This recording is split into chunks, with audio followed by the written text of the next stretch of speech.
ከሁለት ወር በኋላ ከውጪ 2 ሳምንት ሆኗል 100 ቢሊዮን ነጥብ 5 ብር ነው የገባልኝ። እግዚአብሔር ሰጪ ነው። እኔ ቃን ስራ ነው የምሰራ። እውነቴን ነው። ግለሰቡ በሚራክል መኒ ገባልኝ ያለው ገንዘብ በነገራችን ላይ ኳድሪሊየን ይባላል። ዓለማችን ላይ ትልቁ ባለሀብት የሆነው ኤለን መስክ በዶላር ያለው ገንዘብ ወደ ኢትዮጵያ ብር ተመንዝሮ አንተ ገባልኝ ያልከውን 10 ኳድሪሊየን በላይ የሆነን ገንዘብ የሚያክል አይደለም ያለው ሀብት። በዚህ ያክል ደረጃ እስካን ስትሰሩ ለምን መንግስት ዝም እንዳላችሁ መድኃኒዓለም ነው የሚያውቀው። እንዲህ አይነት ወሮ በላ ዱርዬ አገሪቷን እያመሰ ያለ ሰው እንደፈለገ አገሪቷ ላይ የመናገር መብት አለው። ጠቅላይ ሚኒስተር እንድትሆኑ ሁለተኛ እኮ ነው። ምን አማኝ የዚህን ዓለም መዋቅር ከያዘ አቤት በስመ አብ ወልድ መንፈስ ቅዱስ ትንቢት እናገራለሁ። ለሚቀጥለው 100 ዓመት የኢትዮጵያ ጠቅላይ ሚኒስትሮች ፕሮቴስታንቶች በኢየሱስ ስም እንዲሆኑ ጸለይኩኝ። መብቴ ነው መጸለይ። ያ እሳት የሆነ ነበልባል የሆነ አገልጋይ ምረትአብ አሰፋ ናፈቀኝ። ያ በየቀኑ ያ በየሳምንቱ ያ በየ3 ቀኑ ጉባኤ እየዘረጋ ወጣቱን የሚያነቃው አገሩን ለቆ ከወጣ ከራረመ። ገና የዚህ ልጅ ግፍ እያንዳንዳችንን እንደ እሳት ይበላናል። ምረትአብ ከአገልግሎት እንዲርቅ ከውጭም ከውስጥም ስዶልቱ የነበረ ምረትአብን ዘርጥቆ ለመጣል ስትታገሉ የነበራችሁ ሰዎች እንኳን ደስ አላችሁ። ከግንቦት 1 ጀምሮ የራስ የሆነ ቤት ግንባታ ትጀምራለህ። ዳመናም አታይም፣ ዝናብም አታይም፣ ግን ይህ ሸለቆ በውሃ ይሞላል። ይህም በእግዚአብሔር አይን ቀላል ነው። መልካም ስራ ስላለ ስለጾምክ ስለጸለይክ አይደለም ኢየሱስ የወደደ። ሁለተኛውንም ላሳየ ከኔ ጋር ነውና አይተናገር ከኔ ጋር ነውና ኢየሱስ ጌታ ማን ነው ተጠባቂ መዳን በሌላ በማንም የለም። ኢየሱስ መልኩቱ ይሄኛውም ሰው አንድ ሰው ናቸው። ወልድኪ ነፍሳተ ሶባራየኪ በሳተ ኩነኔ ዘሃሙ ከሁለት ወር በኋላ ከውጪ 2 ሳምንት ሆኗል 100 ቢሊዮን ነጥብ 5 ብር ነው የገባልኝ። ኢትዮጵያ ውስጥ ያሉ ባንኮች ሁሉ ተደምረው የሌላቸው ሀብት የሚጠራባትን የጆይ ጭሮን ሸዋሸዋ ስሟት እስቲ። 2 ሳምንት ሆኗል 100 ቢሊዮን ነጥብ 5 ብር ነው የገባልኝ።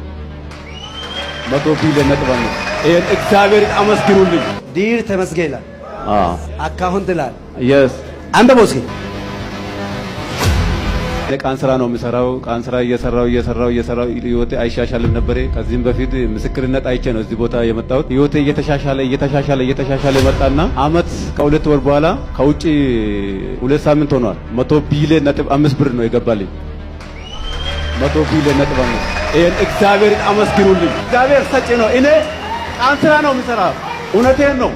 እኔ ይሄን ደረጃ አይቼ አላቅም። ሰዎች ራሱ ተሸገሩ ለማንበብ ማለት ነው።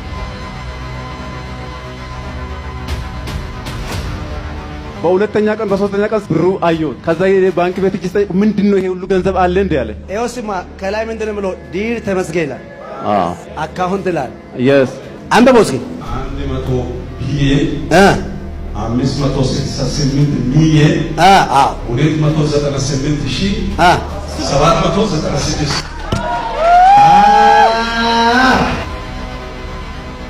ላውጅላችሁ ማያራሴታ በጌታ በኢየሱስ ስልጣን እግዚአብሔር ያስደነቃችሁ። ግለሰቡ በሚራክል መኒ ገባልኝ ያለው ገንዘብ በነገራችን ላይ ኳድሪሊየን ይባላል። ኳድሪሊየን ማለት ሚሊዮን አልፈ ቢሊዮን አልፈ ትሪሊየን አልፈ ያለው ቁጥር ማለት ነው። ኳድሪሊየን ይባላል። እሱ ራሱ 15 ዲጂት ነው ያለው። የጆይ ጭሮ ታምር ላይ የምትመለከቱት ግን ባለ 17 ዲጂት ቁጥር ነው። ምን ተብሎ እንደሚጠራ አላውቅም። በኳድሪሊየን እና በኳንቲሊየን መካከል ያለ ቁጥር ነው እንግዲህ የምንመለከተው። አትሊስት የጠራውትን ቁጥር ደንግጦ ነው መሰለኝ መብራት ጠፋ። በሀገራችን ትልቁን ካፒታል የሚያንቀሳቅሰው የኢትዮጵያ ብሔራዊ ባንክ አጠቃላይ ሀብቱ 2 ትሪሊየን የኢትዮጵያ ብር የሚያክል ነው። በምን ምክንያት እንደሆነ በማይታወቅ መንገድ ይሄ የምትመለከቱት ቀን ሰራተኛ ነኝ የሚል ግለሰብ አጠቃላይ ኢትዮጵያ ውስጥ ያሉ ባንኮች ያላቸው ሀብት ተደምሮ የሌላቸውን ገንዘብ ገብቶልሃል ተብሎ ነው በዚህን ያክል መጠን እየተደሰተ ያለው። ኳድሪሊየንን የሚያክል ገንዘብ ከአንድ ሀገር ወደ አንድ ሀገር ሲገባ ሀገራት ራሱ ዝም ብላ ይመለከቱ። ዓለማችን ላይ ትልቁ ባለሀብት የሆነው ኤለን መስክ በዶላር ያለው ገንዘብ ወደ ኢትዮጵያ ብር ተመንዝሮ አንተ ገባልኝ ያልከውን 10 ኳድሪሊየን በላይ የሆነን ገንዘብ የሚያክል አይደለም ያለው ሀብት። በዚህን ያክል ደረጃ እስካም ስትሰሩን ለምን መንግስት ዝም እንዳላችሁ መድኃኒዓለም ነው የሚያውቀው። እንደ አንድ ኢትዮጵያዊና እንደ አንድ ኢትዮጵያዊ ግለሰብ እንደዚህ ያሉ በአደባባይ የሚደረጉ በቴሌቪዥንና በዲጂታሉ ሚዲያ ላይ የሚዘዋወሩ መንፈሳዊ እስካሞች ከህግ አንጻር እንዴት መታየት እንዳለባቸው ቁጭ ብለን ልንወያይበትና ልንመካከርበት የሚያስፈልግ እንደሆነ ይሰማኛል። ሀገሪቱን በጀት ከ50ና ከ100 ዓመት በላይ ሊበጅት የሚችል ገንዘብ በአንድ ተራ ግለሰብ ውስጥ ድንገት ሲገባ ጸጥ ብሎ የሚመለከት መንግስትም ባንክም የለም። ገባልኝ እያልከ ያለው በአጠቃላይ በኢትዮጵያ ንግድ ባንክ ውስጥ እንኳን የሌለ ገንዘብ ነው። መለከታችሁት ጆይ ጭሮም ቁጥሩን ለማንበብ ሲቸግረውና ከጉባኤ መካከል በጣም ስማርት ነው የተባለን ሰው አስነስቶ ለማስነበብ ሲሞክር ነው የምትመለከቱ። ኢትዮጵያ ውስጥ ኳድሪሊየን ገንዘብ ያለው ሰው ተገኝቷል። ከአላሙዲ የሚበልጥ ከኤለን መስክ የሚበልጥ ከነ ቢል ጌት እና ከተለያዩ ትልልቅዬ ዓለም አቀፍ ካምፓኒዎች በገንዘብና በአቅም የሚበልጥ ታላቅ ሰው ኢትዮጵያ ውስጥ በሚራክል መኒ ተገኝቷል እያሉ ነው። እንኳን ደስ ያላችሁ ለማለት ነው። ይመቻችሁ። 2 ሳምንት ሆኗል። 100 ቢሊዮን ነጥብ 5 ብር ነው የገባልኝ። 100 ቢሊዮን ነጥብ 5 ይሄን እግዚአብሔርን አመስግኑልኝ። ዲር ተመስገን ይላል። አካውንት ይላል። የስ አንበቦ እስኪ ቃን ስራ ነው የምሰራው። ቃን ስራ እየሰራው ህይወቴ አይሻሻልም ነበር። ከዚህም በፊት ምስክርነት አይቼ ነው እዚህ ቦታ የመጣሁት። ህይወቴ እየተሻሻለ መጣና አመት ከ2 ወር በኋላ ከውጪ 2 ሳምንት ሆኗል። 100 ቢሊዮን ነጥብ 5 ብር ነው የገባልኝ። 100 ቢሊዮን ነጥብ 5 ይሄን እግዚአብሔርን አመስግኑልኝ። እግዚአብሔር ሰጪ ነው። እኔ ቃን ስራ ነው የምሰራው። እውነቴን ነው። እኔ ይሄን ደረጃ አይቼ አላቅም። ሰዎች ራሱ ተቸገሩ ለማንበብ ማለት ነው።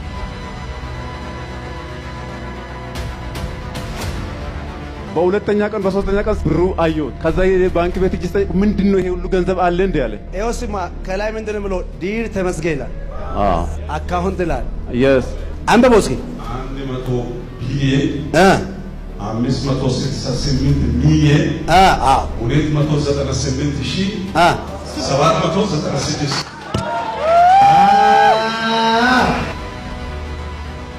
ላውጅላችሁ ማያራ ሴታ በጌታ በኢየሱስ ስም ስልጣን እግዚአብሔር ያስደነቃችሁ፣ አሜን። ያጠበቃችሁ ያላሰባችሁ በረከት ተገናኘ፣ አሜን። ይኸው ከተማ የሚያናጋ መንደር የሚያናጋ፣ አሜን። እግዚአብሔር ይባረካችሁ፣ አሜን። I declare in the name of Jesus, amen. I declare in the name of Jesus, amen. 10 ዓመት በኋላ የኢትዮጵያ ጠቅላይ ሚኒስትር እንድትሆኑ ሁለተኛ እኮ ነው ምን አማኝ የዚህን ዓለም መዋቅር ከያዘ አቤት በስመ አብ ጉቦ በስመ አብ ወልደ መንፈስ ቅዱስ ዳኛ መሆን አለባችሁ እንጂ ዳኛ መሆን አለባችሁ። ፖለቲከኛ መሆን አለባችሁ። ክርስትናና ፖለቲካ አይቀላቀልም። ይቀላቀላል። በደንብ ነው የሚቀላቀል። በደንብ ነው የሚቀላቀል። በጣም የሚገርም ነገር የምትለብሰው ልብስ እኮ ፖለቲካ ነው። ታውቃለህ? የምትበላው ምግብ ፖለቲካ ነው። እያንዳንዱ መዋቅር በኢትዮጵያ ምድር ተጽዕኖ ፈጣሪ ወጣቶች ይነሳሉ። ትንቢት እናገራለሁ። ለሚቀጥለው 100 ዓመት የኢትዮጵያ ጠቅላይ ሚኒስትሮች ፕሮቴስታንቶች በኢየሱስ ስም እንዲሆኑ ጸለይኩኝ። መብቴ ነው መጸለይ። ምን ትዝ ብሎ ይመሰላችሁ? ይቅርታ ስለ ቪዲዮ ጥራት። ይሄን ቪዲዮ ሰራላችሁ እኛ ጋር ማታ ነውና ከመሸ ልቤ ሊፈነዳ ደረሰ። እንዲህ አይነት ወሮ በላ ዱርዬ በመልካም ወጣት አገሪቷን እያመሰ ያለ ሰው ተደላድሎ ከመንግስት ወርቅና ዳይመንድ መሬትና አዳራሽ አስቤዛና ውሎ አበል እየተከፈለው እንደፈለገ አገሪቷ ላይ የመናገር መብት አለው። ታዲያ ይሄንን ወሮ በላና ዱርዬ ሳይ ትዝ የሚለኝ የሚያንገበግበኝ የመምህር ምረታብ ጉዳይ ነው። መምህር ምረታብ አልናፈቃችሁ ጋይስ? አልናፈቃችሁ? ምረታብ ከነ ችግር ካለበት ያ እሳት የሆነ ነበልባል የሆነ አገልጋይ ምረታብ አሰፋ ናፈቀኝ።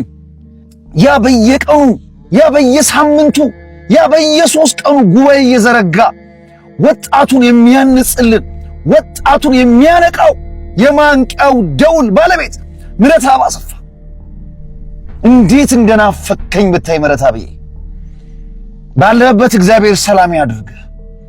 እንዴት እንደወጣ እንዴት ወደዚህ ሀገር እንደማትገባ እናውቃለን። ነገር ግን በዚህ ሰዓት ለቤተ ክርስቲያን ታስፈልጋት ነበር።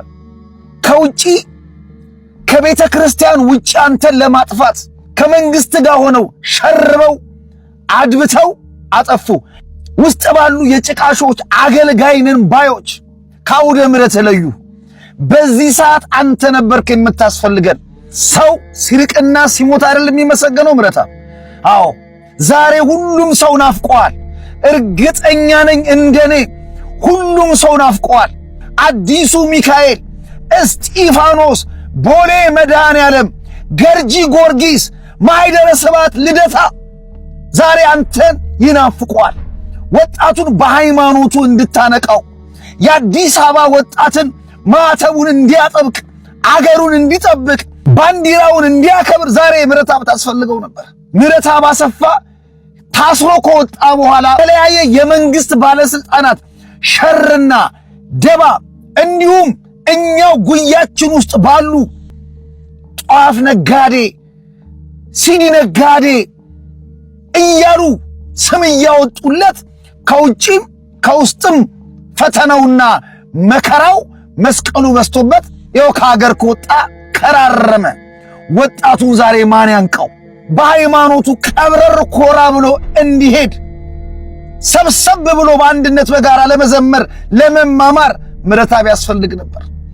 ባንዲራን ለማክበር አገርን ለመጠበቅ ያስፈልግ ነበረ።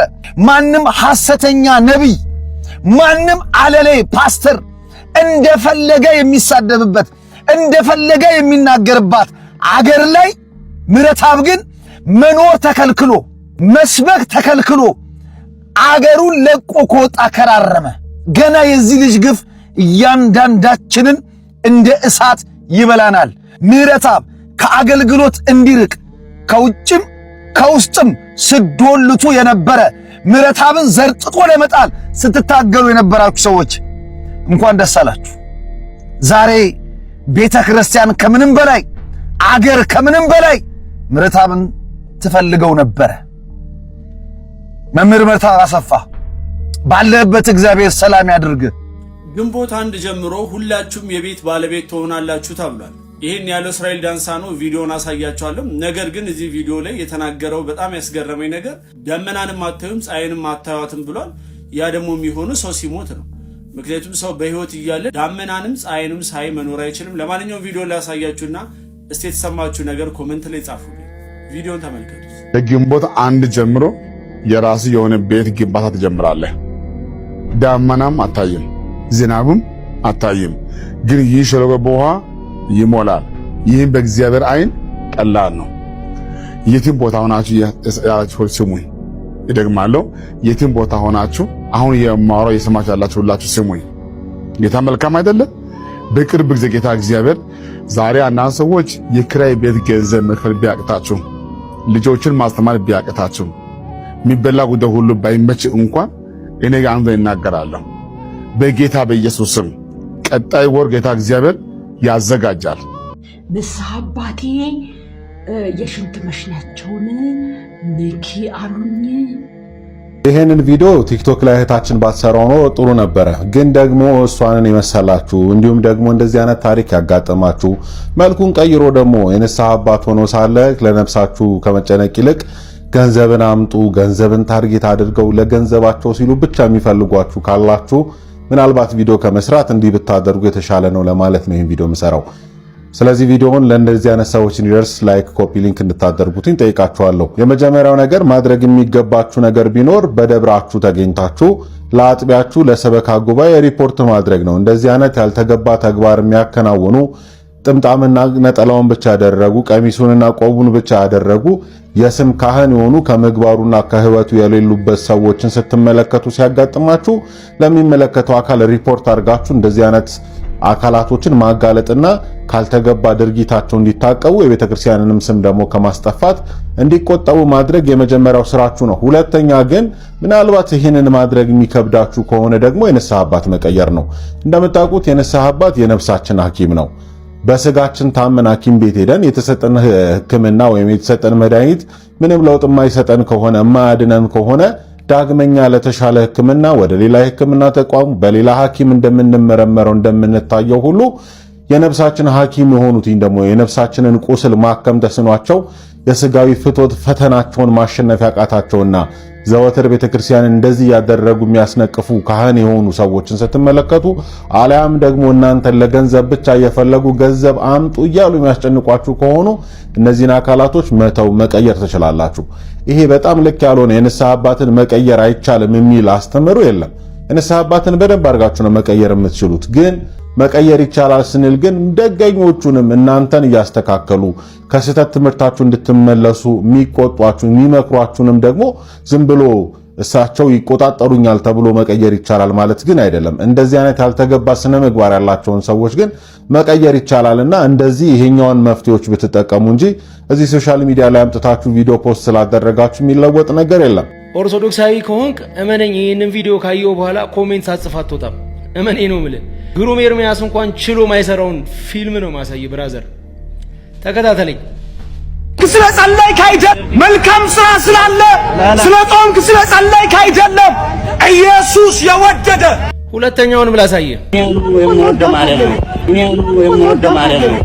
ከኔ ጋር እንደትና አይተናገር ከኔ ጋር እናገር። ኢየሱስ ጌታ ማን ነው ተጠባቂ? መዳን በሌላ በማንም የለም። ኢየሱስ መልኩቱ ይሄኛውም ሰው አንድ ሰው ናቸው። ልብሱም ጫማውም ምኑንም አልቀየረም። እዚህኛው ጋር ፊቱ እንዳይታይ ከልሎ ማለፉ ነው። እዚህ ጋር ደግሞ ፊት ለፊት እየተቀረጸ እንግዲህ እንዳያችሁት ሁለቱም አንድ ሰው ነው። ግን መንገድ ላይ የሚሰብኩት ሰዎች ግን የተለያዩ ናቸው። እነዚህ ሰዎች መንገድ ላይ ወንጌል እንሰብካለን የሚሉ ሰዎች ሁልጊዜ ድራማ እንደሚሰሩ እንናገራለን። ከዚህ በፊት እንደውም የሆነ ድራማ ሰርተን ነበረ ላሳያችሁ። ኢየሱስ ወንዳል ዞር ታዲያ እዚህ ቪዲዮ ላይ መጥቶ እንደዚህ ብሎ ሰራ። ይሰው ወንድም ያያ የሰራችሁት ድራማ ደርሶኛል። ወንጌል እናንተ የሰራችሁት አይነት ድራማ መስሏችሁ ከታያችሁ ወንጌል ድራማ አይደለም። ተመልከቱ እንግዲህ እነዚህን ድራማዎች የሚሰሩት ኦርቶዶክሳዊ የሆኑ ሰዎች፣ ሌላ ሃይማኖት ውስጥ ያሉ ሰዎች ፕሮቴስታንት ላይ ጥላቻ እንዳላቸው፣ ወንጌልን መንገድ ላይ እንሰብካለን የሚሉ ሰዎችን እንደሚጠሉ፣ እንደሚገፏቸው፣ እነሱን የሆነ ነገር እንደሚያደርጓቸው ለማሳየት ነው ይህንን ነገር የሚሰሩት። ግን እርስ በርሳቸው ፊልም ነው የሚሰሩት። እነዚህ ሰዎች ተደራጅተው ነው ፊልም የሚሰሩት። እነዚህ ሰዎች ጓደኛሞች ናቸው። አብዛኞቹ ብዙ ጊዜ አብረው ነው የሚሰሩት። ስለዚህ የሆነ ሰውንም እንዲሁ ይተናኮላሉ። ከገጠማቸው ያንን ሰው ቪዲዮ ይቀርጻሉ። ማንም አይጠይቃቸውም። የአንድን ሰው ፕራይቬሲ ተጋፍተው ማንነቱ ምንነቱ ሳይጠየቅ ቪዲዮ ተቀርጾ ፖስት ይደረጋል። ስድቦች ፖስት ይደረጋሉ። ተመልከቱ።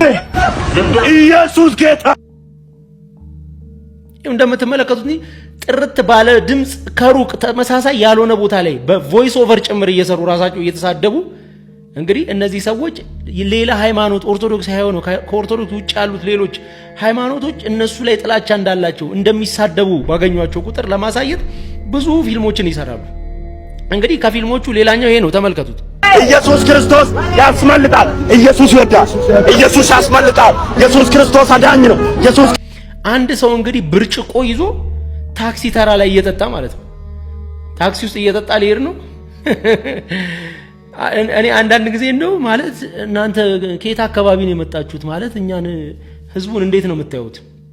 ጴንጤ ከሆንክ ይሄንን ቪዲዮ በእርግጠኝነት ሼር ታደርጓለህ። ለምን እነዚህ ሰዎች የማይወክሉ ከሆነ ትናገራለህ ማለት ነው። ይወክሉኛል ካልክ ተመሳሳይ ነህ፣ አይመለከተኝም ነው የምልህ። መንገድ ላይ አቧራ ላይ እንበረከካሉ፣ ዝናብ ላይ ምናምን በቃ አለ አይደል? ይሄንን ፊልም የሚያምን ሰው አለ። እውነታቸውን ነው፣ እኛን ይጠሉናል ብሎ የሚያስብ ሰው አለ። መንገድ ላይ በተለይ መስቀል እንደዚህ ያደረገ ሰው ሲያዩ ሄደው ይተነኩሳሉ። ካህናት የጠመጠሙ ቆብ ያደረጉ ካህናት ላይ ይሄንን ሁሉም ሰው ያውቃል።